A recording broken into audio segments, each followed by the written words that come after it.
It's time to break down the biggest stories of the day. This is the top 3 stories of the day on KSLSports.com. On 97.5, the KSL Sports Zone. Jake and Ben, 97.5, the KSL Sports Zone. Jake, Scott, Ben Anderson. By the way, I want to say a quick shout-out / apology to Mark. Okay. Who reached out on the Snap Talk. He says, because I was saying that Christian thinks I'm old because Blink-182's hit. I was in high school. Mark says, you are no spring chicken, Jake. I guess the fact that I remember Led Zeppelin from college rather than high school makes me impossibly old, right? Absolutely not, Mark. You are a young man. Don't you worry about it. That was my point, is that I was wrong when I was younger and viewed it that way. Mark, when do you get on Medicare, my man? When does it kick in for you? Is that Medicaid? Medicaid. Medicare's the other one. You wait until you're 65 to retire, or you're going to go to 70 and try and get those extra benefits? Just asking Mark. I don't know. I think Mark's a young man. I'm sure that decision is way in his future. I don't know. See, he was listening to Zeppelin in college. Are you clowning Mark right now? No, I'm just saying he's old. It's not a clown thing. I like you, Mark. Ben doesn't. I like you, Mark. It's not my fault. Yeah. Time for the top 3 stories of the day. KSLSports.com, brought to you by J. Brooks Jewelers. Cherish your love with J. Brooks Jewelers. Explore their expertly crafted engagement rings made from the finest materials. J. Brooks Jewelers. Christian, where do you want to start today? Number 1, we touched on it a little bit earlier in the show, but we've got all eyes in the Big 12 on BYU at Cincinnati. Really, who plays in the conference title game likely hinges on that game. Well, as I've said, I think a strong opportunity for BYU to win this game. I just think they're a lot better than everyone else. I do think we are seeing the cream of the crop really separate itself from the rest of the Big 12. And I think there are 3 good teams. I think there's 1 elite team. And I think BYU and Utah are both really close to each other. And BYU beat them head-to-head, so BYU's better than Utah this year, and I don't think that's crazy to say. But, yeah, I think there is 1 really, really good team in Texas Tech. I think they are everything they were billed to be. And BYU and Utah, and then the rest of these teams I think are going to get squashed. I think the one thing that BYU and Utah and Texas Tech will have is they're really tough. They're really, really tough teams. And I think the rest of the Big 12, as much as we tried to change this narrative or kind of seemed like that narrative was changing, it's a bunch of soft teams. Cincinnati's soft. TCU is soft. Baylor is so soft. And then you look at West Virginia and Central Florida. Maybe Arizona State has a little bit of oomph. Curious to see what Kansas State looks like this weekend, but I think coming into Rice-Eccles has been a buzzsaw for everybody else, so I think they're going to run into that same problem. So I think that's what is the differentiator between the top teams, those 3 that I mentioned, and everybody else in the Big 12. And then the advantage that Texas Tech has is they just have a little bit more talent all over the field. And they paid for it. That's the goal now. If you can pay for it, you can be better, and Texas Tech has paid for it. I don't think Texas Tech is unbeatable, and I certainly don't think BYU is unbeatable. Cincinnati has a quarterback, and they're getting a receiver back, and they're starting running back. And if BYU has a leaky defense, which we've seen at times this year, then it could be interesting for them. So I think their offense needs to move the ball because that's what they're going to have to do if they make the conference title game. But I by no means think that BYU is going to automatically beat Cincinnati. I didn't think Utah was going to automatically beat Cincinnati, and it went the way that it did, but Cincinnati's good enough to beat anybody in the league. I disagree. And when was the last time BYU's defense looked leaky at this point? Well, Iowa State, it looks super maybe the leaky. First half against Iowa State? Yeah, it looked super leaky against Iowa State. 2 quarters on the road against Iowa State, including obviously the big touchdown right out of the gate from Iowa State, which was, most of their points. In the first half, they 17 points, so not exactly. But they weren't against Utah. They gave up 27 points in double overtime to Arizona. That's fine. 27, holding a team under 30 is good, knowing that they have to score to extend overtime to get to double overtime. I don't count that game for the offense or the defense for that matter. That game was so weird. You remember the weather? I do, yeah. Yeah, I don't know how much you can take from that game. I disagree that BYU has a leaky They have defense. had a leaky defense. They haven't given up 30 this year. They've given up 30. Well, if Cincinnati moves it, and that's an if. Well, Cincinnati would be the first.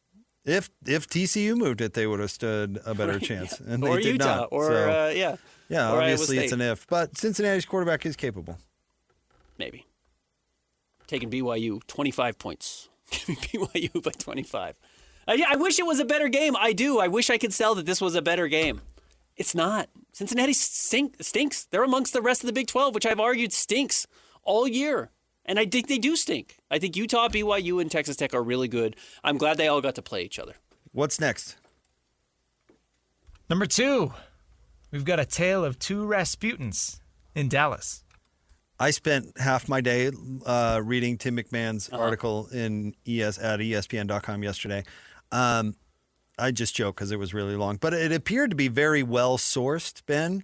However, I am often at least somewhat skeptical when it comes to anonymous sourcing. But anyway, I thought it was well done. Well, it's worth noting that after Nico Harrison traded Luka, he called Tim McMahon to explain why he traded him. So that is the type of weight he carries in Dallas right now for sure. And Tim is really good at his job, So he had all of this stuff he's talking to is probably directly from the people involved. It reads that way, but I don't know because nobody really put their name on it. So I'm not sure. But it was a good read, and it was an explanation of some things that have been out there.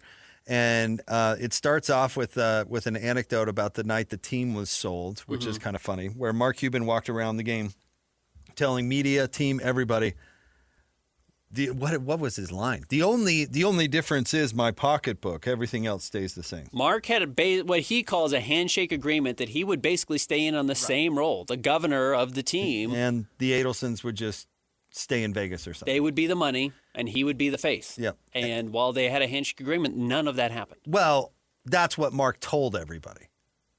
And that's actually key because Patrick Dumont showed up the next day and talked to the team, and he said, I'm running stuff, and Mark's cute, but there's a new sheriff in town. So Mark told everybody he was still going to be in charge.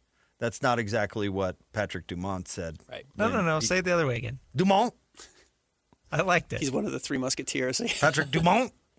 That's what he said. So anyway, from there, all of a sudden, Ben, there was a battle of the Rasputins. Mark Cuban went from owner to potential Rasputin, and Nico Harrison wanted to be the new Rasputin for the new owner, who, by the way, reads in this piece like he has no idea what he's doing. Or at least that's the impression that I came away with. One of the Ishbia types. He was like, I'm going to be making decisions now, and then just has no clue what they're doing. And so the whole story is really about a purse fight over who Patrick Dumont is going to listen to. Yeah. And Nico throws Mark Cuban under the bus for losing Jalen Brunson and then making a trade for Christian Wood, who apparently Jason Kidd didn't want, and Nico didn't want to do it. And it didn't work out at all. But Mark was like, these are the moves for us. And the Nico perspective is that Mark would come in and out of the picture. And 1 week he cared and wanted to do everything, and 1 week he didn't. So Nico goes up to Patrick Dumont and says, Mark has no idea what he's doing. Listen to me. Let's do what I want to do for a little bit. And then he made those trades for Daniel Gafford and PJ Washington. And then Dallas goes to the finals. And so Nico, at this point, completely pushes Mark Cuban out of the room to the point where Mark is just, how did Tim describe it? A glorified season ticket holder. Can't even get Dumont to pick up the phone. Yeah. Because Nico is the official Rasputin. Then comes the Luka Doncic trade, Ben, where Nico comes to Patrick and says, we're doing this. We got to do it in the middle of the night. We got to do it in total secret or it's not going to happen. And Dumont now at this point has total faith in Grima Wormtongue. He's like, yes, I will do this disastrous move because I don't have a better angel telling me Nico once lost Steph Curry from Nike because he's an idiot. By the way, very strange that right after Nico got fired and left, Steph left Under Armour and is wearing Nikes right away. He's going to be a Jordan guy, right? Coincidence. I'm sure it's a coincidence, but I really thought that was a funny thing to be like, I'm going to go back to Nike now after Nico gets fired and everyone sees what a clown he is publicly. That's the moment I'm leaving Under Armour. I didn't even put those pieces together. That's It's brilliant. a I hope it's related. But it's very funny. Anyways, neither here nor there. I hope it's related. So then Dumont doesn't know any better, and he backs Nico throughout all the fallout from the Luka Doncic trade. Mark Cuban says he wasn't consulted in any way, shape, or form, that he found out about it through, I don't know, some random phone call. Mm-hmm. Now, Ben, what happens? Nico gets booed, and the fire Nico chants rain down, and he talks to the kid at the game. Mm-hmm. And then he fires Nico. And the conclusion of the ESPN article, of course, Ben, is Mark Cuban firmly takes his place at the side of Patrick Dumont as the Rasputin he now is. And apparently Mark's say in the building is relevant again. Is back again. Is back again. We will see how that works out. Patrick Dumont has done some weird stuff. Now, look, I'm actually a little bit mixed on this. I think the headline sounds worse than it actually is. Patrick Dumont is saying that he wants to have final say on when Anthony Davis can actually return to the court. Oh, that was a weird subplot in there that I almost brushed over. So this is an interesting thing. Again, this is the owner saying, I want to have final say of when my guys actually return to the court. And while, again, that's going to raise red flags a la, who is it, Dable for the Giants saying, like, you're going to go play whether you have a concussion or not. I think this is the opposite of that. I think Nico Harrison, thinking his job was at risk, which clearly it was, wanted Anthony Davis back on the court as quickly as possible. Yep. And Dumont says, we're not looking to keep your job alive. We're looking for the overall health of the franchise. And if keeping Anthony Davis out for another week or two is beneficial for him and the franchise long term, we're not going to let you make that choice. I'm so glad you mentioned that, because that was the final straw, was that little incident. And did you read in there that Anthony Davis and his personal training staff were pushing for his return, and Dumont actually said, no, the medical staff for the Mavericks think that this could lead to an Achilles tear. So take your time. Well, at very least, if I were giving Anthony Davis advice, get rid of your training people. Yeah. What are you doing? Yeah. Your training people are pushing you back to save the GM? What are you doing? Yeah. And again, the team, for once, is the one putting the brakes on? He's got a calf strain, which is what Tyrese Halliburton had last year. I don't think the owner is going to have to approve everybody's return to the floor, but I think what he was saying is we're re-empowering our medical staff. Yeah. Because we're not going to let Nico and Anthony Davis's cousin or something decide if he's going to play or not. Imagine if he came back and ripped his ACL or his Achilles. I think Mark Cuban has been obviously great for the Mavericks. I will be curious if he still has it and what role he plays and actually how much Patrick Dumont wants to have here. Again, one of the things you and I have talked about, Christian would never know this. The Dallas Mavericks were the current Sacramento Kings of the NBA throughout my entire childhood. Forever. The 80s and 90s, they were the biggest joke in the NBA. They couldn't put one foot in front of the other. And if they did something right, they immediately did two or three things wrong to undo that work, which is what the Kings do now. They are not guaranteed success just because they went from Dirk to Luka, and now they have Cooper Flagg, and you hope Cooper Flagg turns into one of those guys if you're in Dallas, but it is not guaranteed that they belong atop the NBA, which is generally where they have huddled over the last 20 years. Man, if I am Dumont, I'm doing what the new ownership did in Denver, and that's just canning both of them. Yeah, everybody's We've got a problem inside the front office between the coach and the GM. They're both terrible. Fire them both, please. And you can fire Mark Cuban now. How awesome would that be? Everybody's out. You're on Shark Tank. Well, guess what? You're no longer a part of the Mavericks inner circle. Goodbye. Yeah. It'd be kind of fulfilling. Yeah. All right. What's next? Number 3, the Utah Mammoth have played the most road games in the NHL. They're back in Salt Lake City for a 4-game homestand starting tonight against the Knights. As Nick Olczyk has said, there's an abbreviated schedule right now because the Olympics are coming up, and now NHL players are going to be able to leave to go play in the Olympics during this break. So it's going to push games earlier in the season to be more conjunct. And then as a result of what's happened at the Delta Center, they had to start a little bit later because there were some concerts and things still scheduled. And they're balancing a schedule with the Jazz. So, yes, they've been forced to play some early road games. I would imagine that's all tied together, which has not been necessarily beneficial for them. So returning home, Delta Center, they've got a mini homestand here, including Vegas, New York coming up on Saturday. See if they can get back in the win column. Yeah, well, I mean, whatever. The nice part about these things is it all balances itself out based on whatever reason. I would be interested in reading the book of scheduling stories in the NBA, NHL, or I mean, it's probably less prevalent in baseball and hockey, but like San Antonio, the team has to be on the road for 2 weeks because of the Texas State Rodeo or whatever it is. Like the Lakers have to be on the road for 2 weeks around the Oscars? No, not the Is it the Oscars? It was something like that. I can't remember what Or it the was, but Grammys or something that? something along those lines. I mean, what, doTERRA bullies the Jazz out of the building? Mm-hmm. The Mouse, Disney on Ice bullies the Jazz out of the building, and the Mammoth for that matter. Yeah. I'd be curious to see what's the It's most. Trans-Siberian Orchestra. They kicked the Jazz out for 2 months leading up to Christmas. I'd be curious to see what the most unique one is. You know, does Oklahoma City have to be on the road because of the state pie eating contest or something? Sure, yeah. Famously. Famously, I mean, you can't bump the pie eating contest. It's Oklahoma City. This is what we got. Yeah. I have, It's got to be the rodeo. Texas road trip is notorious. The Spurs road trip. Yeah, it's long. It's long. It's like 2 weeks. Yeah, it's long. Do it every year. All right, Christian. How do you pronounce this, Christian? Rauh. Christian Rauh host of Locked On Kansas State is going to join the show next. We'll talk about what Kansas State's bringing to town. Yep. Stay tuned. Jake and Ben, 97.5 the KSL Sports Zone. Nobody gets you ready for Utah football more than the KSL Sports Zone. Ready? Kyle Whittingham and the Utes return home for a battle against Kansas State.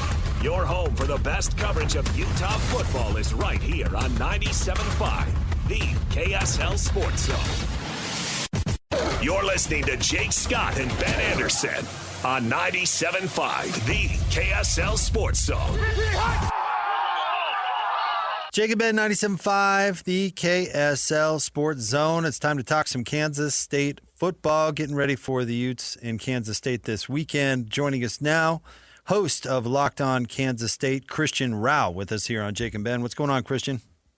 Hey, man, thank you so much for having me on. Really excited about this game. It should be a good one for Utah fans, that's for sure. So I guess that puts into place where you think Kansas State is coming into this. I keep watching and waiting for Kansas State to be, the big spoiler in the Big 12 because of how much hype there was and excitement going into this season, and a thought that they were going to be one of the true contenders. And they'll get a little momentum, and then it seems to get dashed. And they did not play well against Oklahoma State, despite the fact that they had won, 2 of their 3 before that. So where is Kansas State as a program heading into this game this weekend? Yeah, the program full of peaks and valleys. There's no doubt about that, and I'm right there with you. I've been waiting for them to play spoiler as well. But this Big 12 conference is just such a dog-eat-dog conference with the parity from top to bottom. You never know who's going to win every single week, and I think Kansas State has a chance to play spoiler, but when you look at this program, it's just they've fallen flat this season. Season expectations was being a Big 12 contender. I had them as a potential 10-2 team, something that maybe potentially Utah will find themselves at the end of the season. And injuries, luck, and just really the lack of what they thought the talent might be on this squad just didn't show up. There was a lot of issues with this squad, and I think they're starting to get a taste of what this new NIL and transfer portal era really is in the Midwest. Give me the Avery Johnson story, because I did not, he's a great player. I did not anticipate the headline of his season this year being about his dad punching his brother. So tell me, why hasn't it been a special year for him? Yeah, the Dublin curse takes a whole different kind of track this year, right? With that happening, no, honestly, a little bit. No, in all seriousness, it just hasn't landed.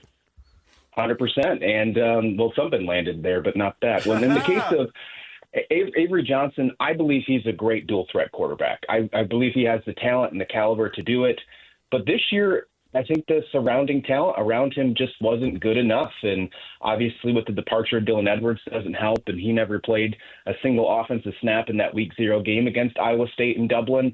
And the coaches were really adamant in the postgame to say how much they really focused on their play calling to be surrounded around Dylan Edwards. And it was just something that they could not surpass the rest of the season. I believe Avery Johnson has the tools to be a great quarterback and maybe potentially be a quarterback that plays on Sundays and some days.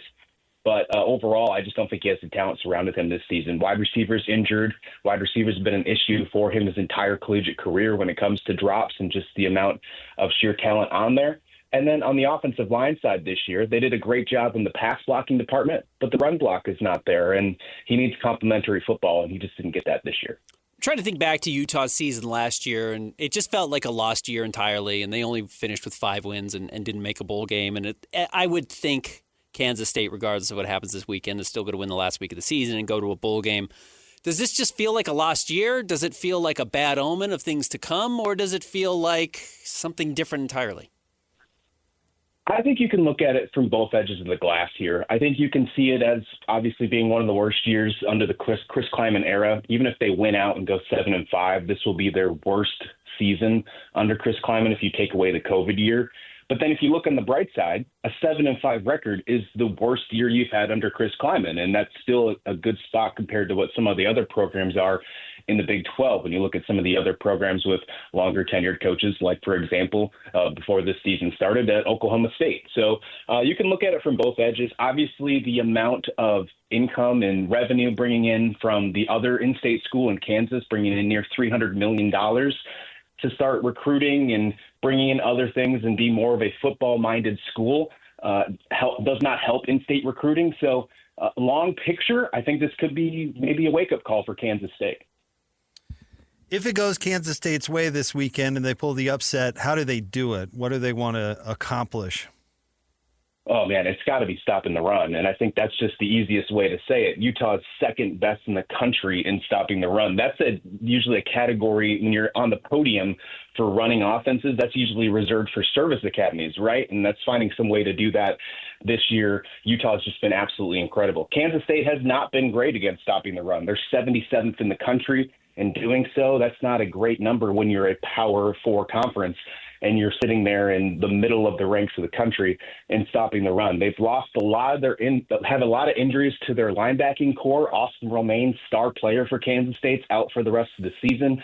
They're going to be having a lot of troubles, I think, in this one. But if they can find a way to slow down the run, maybe force them to pass and get them to have a couple turnovers. Kansas State, before heading into that Texas Tech game a few weeks ago, did lead the country in takeaways.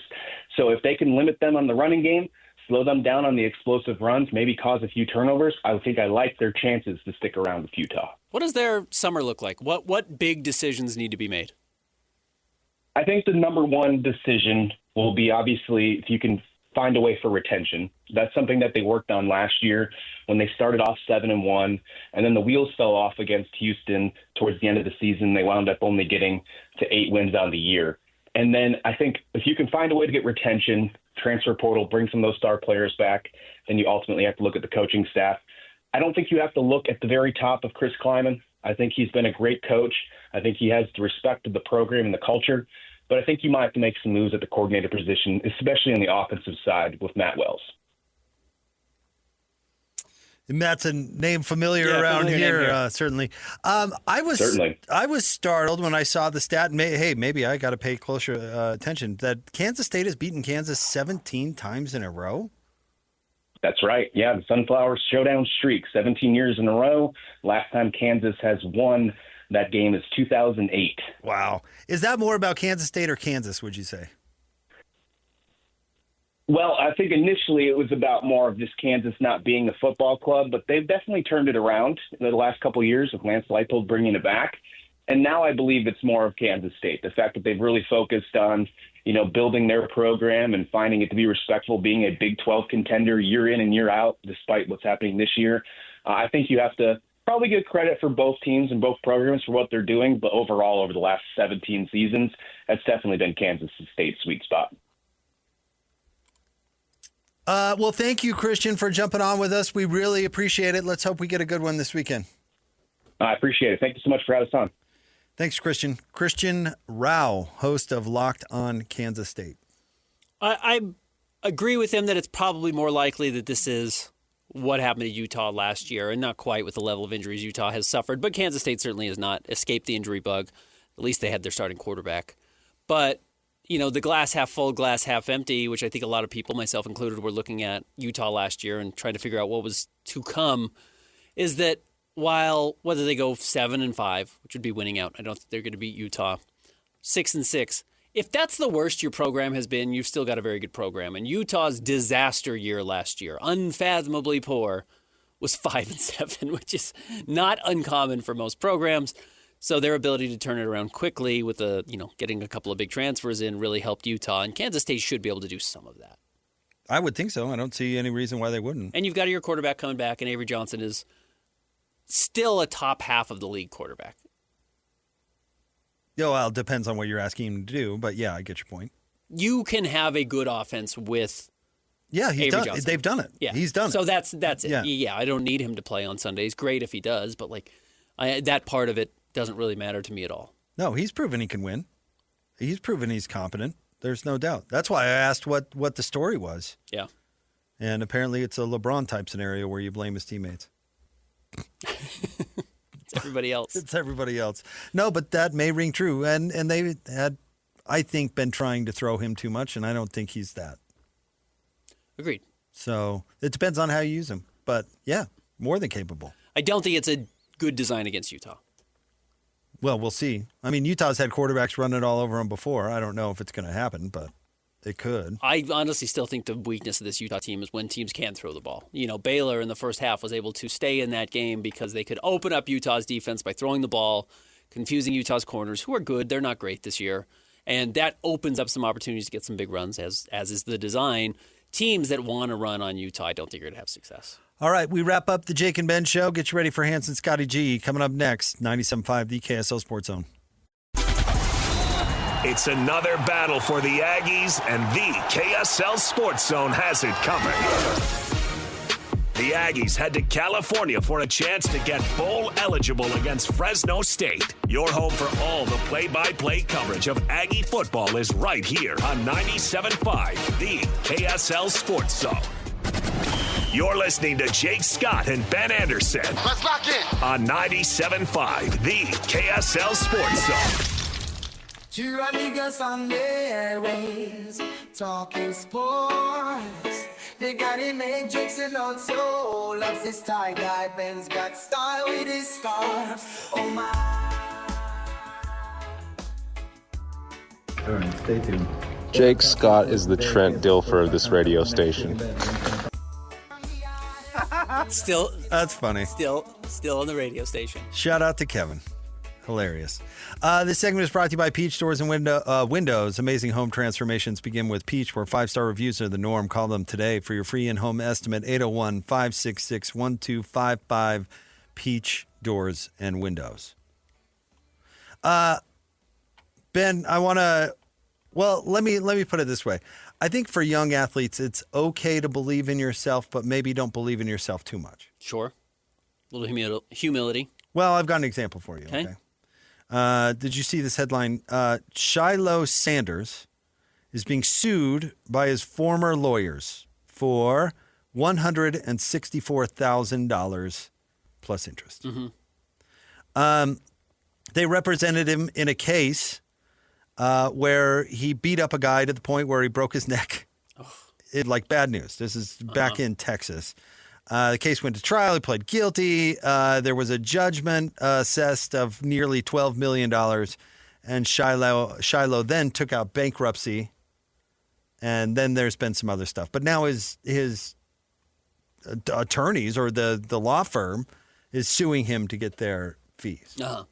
And I just wonder if this is a case where before Shilo beat this guy up, he thought, well, I'm going to be a superstar NFL player. I mean, even if I get fined or have to pay this guy off or whatever, it's just going to be a drop in the bucket. Meanwhile, he's a free agent after being cut by the Bucs. Mm-hmm. So in this case, thinking he was going to go on to superstardom may have worked against him because now he's bankrupt and owes $200,000.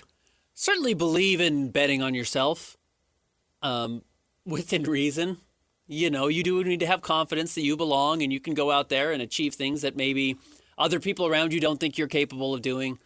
But Shilo should have had some understanding that he was not going to have a life in football to make most of his money. You know who I really credit a lot? LiAngelo Ball, who absolutely rode the coattails of his brothers. His dad kind of helped him get jobs here and there, and then shifted and said, you know what, I'm going to bet on myself as a rapper. And has actually turned into a somewhat successful musician, no longer trying to play for whatever G League team his brothers are affiliated with the main roster. That's a good shift for him. And Shilo is very much the LiAngelo of the Sanders family, even though Shedeur might be closer than we think. And doesn't know when to stop. Doesn't know when to take his next career move. It must not take a very smart person to make it in the rap game. I think there's a lot of different ways to make it.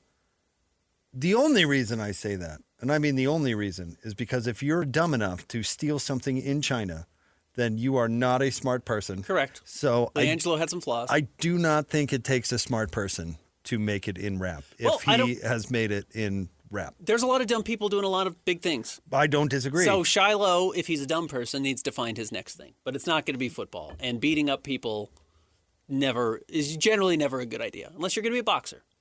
But I don't think you should be a boxer either, unless you can fight Jake Paul and get one of those multi-million-dollar Netflix fights. Dude, look at those sunglasses. You should totally put those in your pocket. These in my pocket. Isn't your family famous? Doesn't your family have money? Can you afford these sunglasses? You know you're in China, right? I mean, I would avoid breaking the law in any other country, but that one in particular. That was a toughie. But yeah, it'd be tough. You may be the Trent Dilfer of this radio station, but at least you're not the LiAngelo Ball of your family. Great point.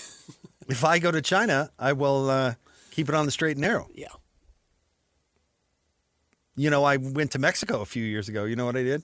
Not steal? Kept it on the straight and narrow. Yeah. You know where I didn't want to end up? Mexican prison. Certainly not. Let alone Chinese prison, where the president of the dang United States has to get you out. Not really an ally either. That's rough. Yeah. I don't know how we got talking about the Ball family. Well, loser younger brothers. Okay. Hey, Shador's making his first start this week, though. Against the Raiders.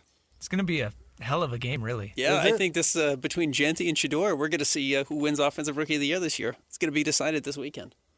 Hey, he hit the over. A lot of people over/under. One game started for Shador, and he's going to hit it. So, by the way, looked awful in game one. Now rookies look awful in game one. I'm not going to sink him for that. We'll see. It's going to draw some eyeballs. Sometimes there's those storylines that let you know that some members of the media are shilling and not necessarily delivering a honest opinion. Mm-hmm.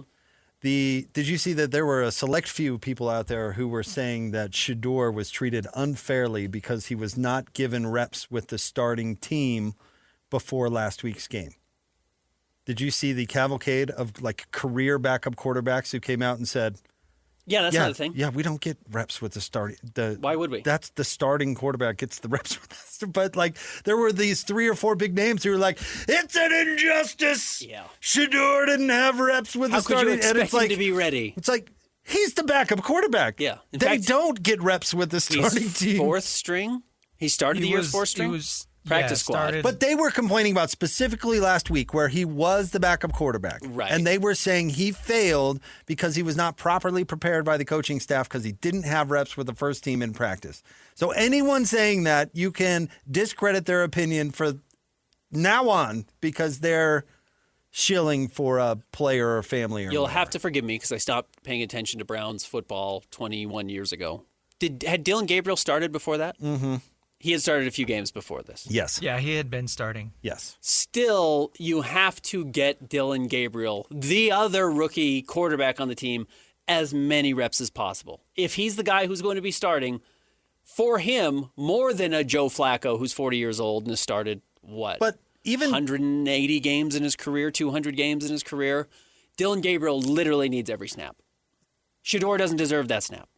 Peyton Manning took every snap with Yes. the Joe Flacco was taking every snap. Do you know why? Because all these geezers think they're going to live forever. So are they going to give the backup quarterback the snaps with the number one team? Absolutely not. If you want to think of it that way. Right. Christian doesn't realize this. Christian's mic is actually unplugged. So he talks, and he thinks he's coming over the air, and he's just talking to himself in a room, but he thinks people can hear him. Exactly. Because we're not giving Christian reps. No. No, we're Flacco and Manning. Yeah. And I mean like Broncos Manning. And Bengals Flacco. Yeah. This is not Super Bowl Indianapolis, Super Bowl Baltimore. No, we're washed. But we're not letting Dylan Gabriel over here, Christian, get reps on this station. Not while we're here taking snaps. So we cut the microphone cord under the table. He can't see it. He's just talking into a tin can over there. But I love that all these career backup quarterbacks are like, what are you guys talking about? Yeah. Yeah, I've had to go in games without reps with the number one team. I don't always agree with. It's called being a backup. I don't agree with everything former athletes say as media members. They get certain things wrong. There are certain things about our job that I don't think they understand that they are critical of. I do love this type of stuff. When a reporter or somebody tries to say, like, this is not fair or this is not how it should have been, and every player in that position is like, this is always how it's been. You're making something up right now because it has nothing to do with what you're saying. I always support that from former players. So a tip of the cap, too. Trent Dilfer, all the backups. Dilfer started, but yeah, every other backup. Super Bowl champion, Trent Dilfer. Tyler Huntley doesn't get to be mad when he doesn't get reps over Lamar Jackson. Yeah, and then backup. And there's a chance he goes into the game without those reps. Yeah, it's happened to him probably half a dozen times in his career. If Zach Wilson suits up in Miami, he doesn't get to be mad that he didn't get reps over Tua. Be like, well, I didn't play good. I didn't get to play with the starters. It's like, you're the backup. I know, that's what I'm saying. So any media person out there that was shoveling that, you know exactly where it's coming from. Yep, agreed. And by the way, they don't do Shador any favors when they do that, by the way. Correct. Well, now he's getting all the reps this week, and it's going to be like, okay, so what was the answer? He got all the reps this week. Why wasn't he any good this week? Max Crosby's going to put him 3 feet deep into the turf, and they're going to go, hey, the number one reps didn't seem to help you this week. Again, I did not watch that Browns game. I did see the highlights of Shador, and it was just exactly the same stuff at Colorado that you can get away with when you can run around and just throw the ball. You can run around in the backfield forever because you're a better athlete than everybody. And you can just throw the ball up and Travis Hunter or the other wide receiver can bail you out. You try and turn and change directions in the backfield, and there's 2 other guys there. Yeah. It's just they multiply in the backfield when you hold on to the ball as long as he does. And, yeah, he's going to have to really learn how to just simplify his game and get it out. All right, stay tuned. Hanson, Scotty G are coming up next. Jake and Ben, 97.5, the KSL Sports Zone.